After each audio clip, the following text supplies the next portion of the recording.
எல்லோரும் எப்படி இருக்கீங்க? இன்றைக்கி ஒரு இடத்துக்கு போயிட்டு வந்தேன். எங்கேன்னா, என் நாத்தனாரோட மாமனார் இறந்து போயிட்டார். அங்கே போயிட்டு வந்தோம். அதை ஏன் நான் சொல்கிறேன்னா, என் நாத்தனாரோட மாமியார் இறந்து நேற்று தான் 1 மாதம் ஆகுது.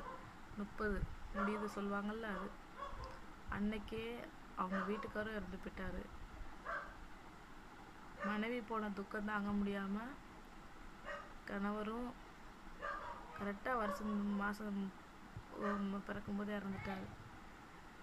எல்லாருமே இதை ஒரு பாவச்செயல் மாதிரி பார்த்தாங்க. அந்த குடும்பத்துக்கு ஏதோ ஒரு கிரகம், ஏதோ கெட்ட நேரம், இல்லை அந்த இறந்தவங்க கூட்டிகிட்டு போயிட்டாங்க அப்படி இப்படின்னு ஏதோ சொன்னாங்க.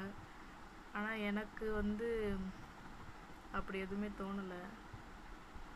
அந்த 1 மாதம் அவர் உயிரோடு இருந்ததே பெரிய விஷயமோன்னு தோணுது.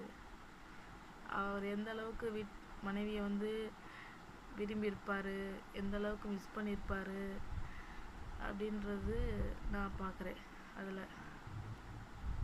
அதில் எனக்கு ஒரு ஆழ்ந்த ஒரு காதல் தெரியுது.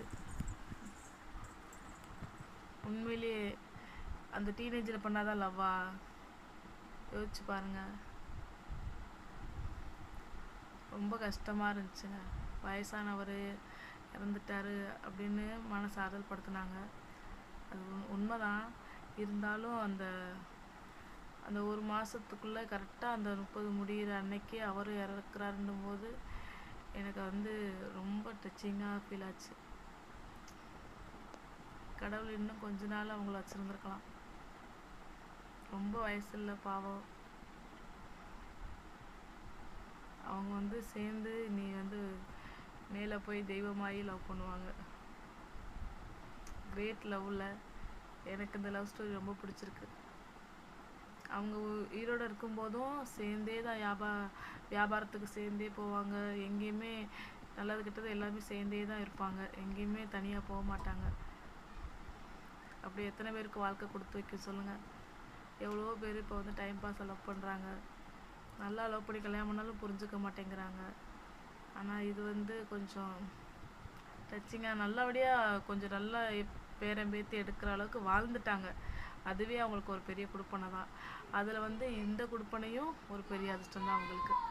அவங்க கடவுளாக மாறணும், ஆத்மா 2 பேருக்குமே சாந்தி அடையணும்னு நான் மனசார வேண்டிக்கிறேன்.